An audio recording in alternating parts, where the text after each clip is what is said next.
Coccidiosis. Coccidiosis is a protozoan disease caused by malarial organisms. So these malarial organisms actually have many species. We have Emeria tenera, we have Emeria stede, and other Emeria species. So each of those species of Emerial organism attack different animals in different places.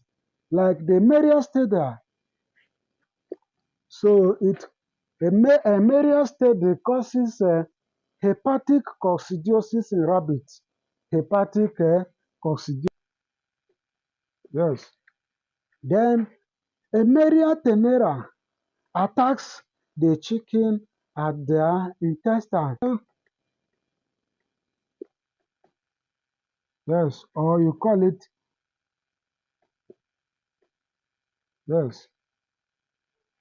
Each species attack one animal in a particular predation site. Do you understand? So I said the Emeria stede attacks rabbits at the liver, and that is what we call hepatic coccidiosis in rabbits. Then Emeria tenera attacks chicken at the intestine, and that is what we call intestinal coccidiosis or enteric coccidiosis in chicken. So most times, this Emeria tenera also attack the birds at the stomach. So, and that is what gastric coccidiosis. So this gastric coccidiosis is very, very dangerous. The Emerial organisms, like I said, is always found in the poultry environment, that is, in the floor. And their eggs are always dormant until wet litter is maintained in that floor for them to sporulate and break their dormancy in a process called sporogony.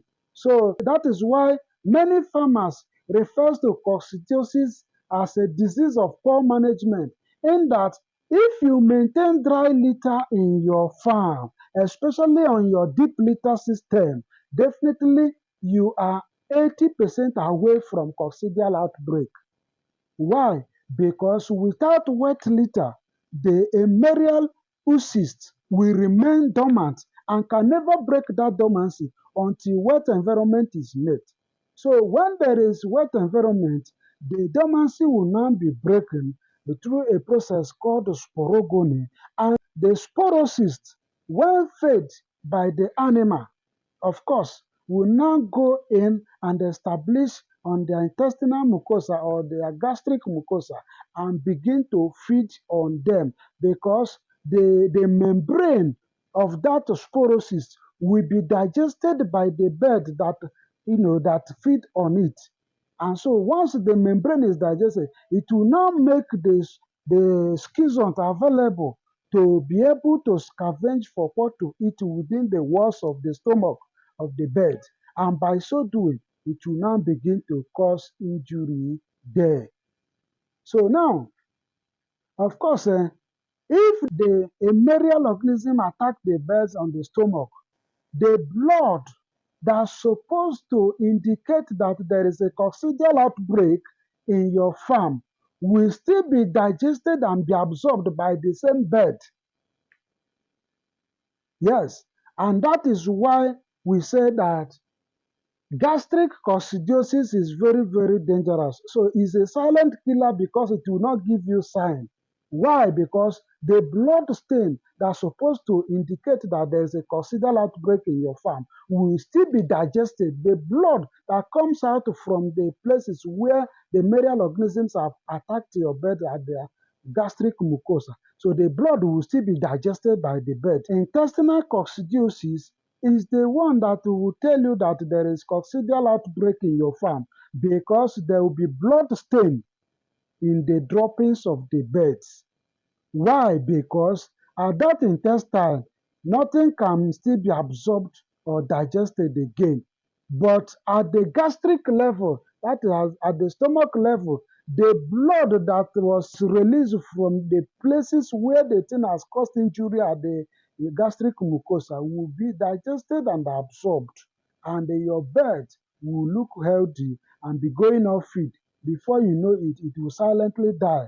So it takes only experts to know gastric coccidiosis. Do you understand? So how do you prevent coccidiosis?